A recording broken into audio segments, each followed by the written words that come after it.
Alright, we're back. We are currently driving, but we just wanted to take a couple minutes to talk about how we plan our trips or don't or in our case. Emphasis on the latter. But we travel a little bit differently than most people. The way that we planned this trip went like this. Hey, do you want to go somewhere? Yeah, let's do it. Where should we go? We have a friend in Vancouver. Let's make that a let's trip. do that. So we literally planned this, booked it 2 weeks before we left. We had some sort of like very loose plan. I would say the key to any traveling that you're ever going to do is be flexible. Things are not going to work out the way that you planned it. They're just not. We're here in like the beginning of November, end of October, where a lot of things have actually been closed. One of the things that was on that plan was to take a tour to Banff National Park and all of that. That didn't work out. We went up to Whistler. The ski lift as well as the gondola were closed. So we're pretty bummed about Crater Lake. Things are going to close for a random accident or nature or group operator is sick that day, like whatever the case may be, things get closed, and we kind of take that as an opportunity to find something else cool to do. And so our trip may not be the cookie cutter what everybody else gets to do, but we end up making it really fun. The nice thing is we booked stuff last minute. Like last night we decided, okay, we're going to spend an extra night in Bend, Oregon that we weren't expecting to.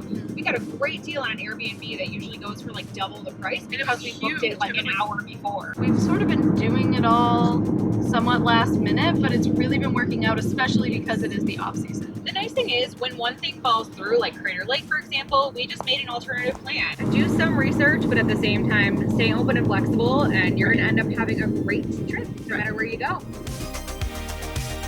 A lot of how we originally picked out what we wanted to do, we made a Facebook post saying, hey, friends who've been here, tell us what to do. On some travel forums on Facebook as well. So we got a lot of suggestions, and we were able to plot just Googling, must-see day trips from Portland in the winter, must-do in Oregon, all that stuff. Google Maps has a feature to create your own map and put points of interest, and you can color code it, you can create different icons to show like, oh, this is a restaurant, this is a forest, this is just a nice viewpoint. That's been really helpful because we could also just visually see, wow, there's one thing that's 8 hours away from here. Do we really need to do that? Or there have been things where we're like, yeah, it is worth it. Yes.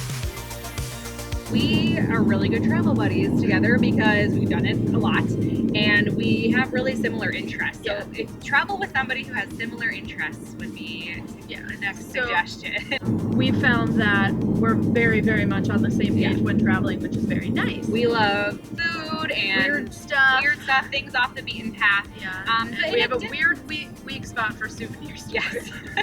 You just need to find a travel buddy that you're on the same page with. Like she was saying, she'll push for some of the more touristy stuff, and I'll be like, okay, that's fine. Like it's not gonna hinder my experience by any means. And then there are certain things that I'll push for that she has no interest in, but it's just sort of a give or take, like any relationship. So it definitely worked out where we have similar enough interests, but also like different things, and we'll kind of push each other to do those. And usually, like 99% of the time, it ends up being a great decision for both of us. We end up loving it.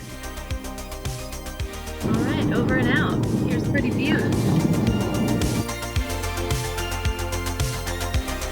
We went way out of our way leaving Seattle to go to Archie McPhee's, which was well worth it. I was like, where are you going with this? It's this like really quirky shop, but then they had a rubber chicken museum, which I spent like She rolled her eyes when I was like, oh my god, rubber chicken museum, we have to do it. And she was like, whatever, you're weird. Homegirl spent way more time in the rubber chicken museum, and it was hilarious. We got this. The Rubber Chicken Magazine collector's edition catalog number 87. Thank you, Archie. What?